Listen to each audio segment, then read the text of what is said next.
Here are a couple of key points I'd like to share with you. Take a long, hard look at your beliefs. Here's an example.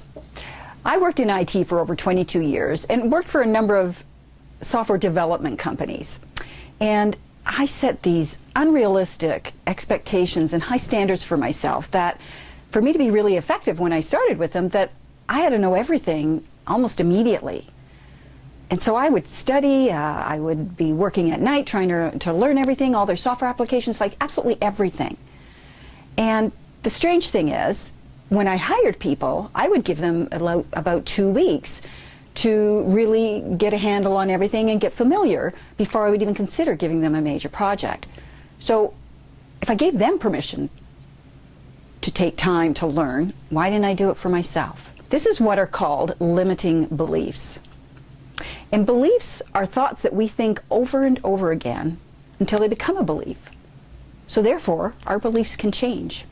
So we put these unrealistic expectations of ourselves, like people who are trying to be perfect, trying to prove themselves to people, or people who are just trying to please others at the expense of their own emotions.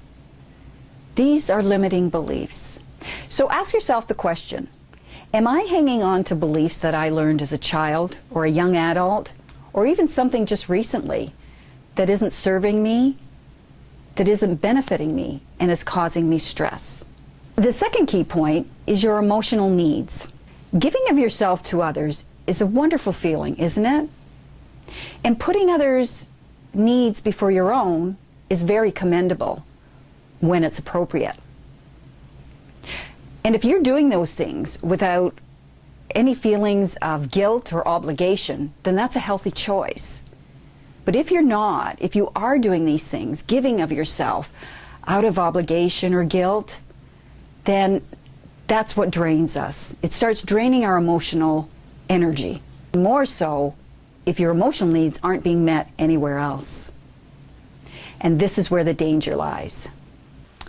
If we're not feeling our emotional needs are being met, then those feelings can turn into frustration, jealousy of others, anger, just to name a few, which can then cause a domino effect in your overall well-being. So pay attention to your emotions or feelings. They're your inner guidance system, and then act on them. Do something for yourself that brings you joy for you, just you. It's what we need to survive.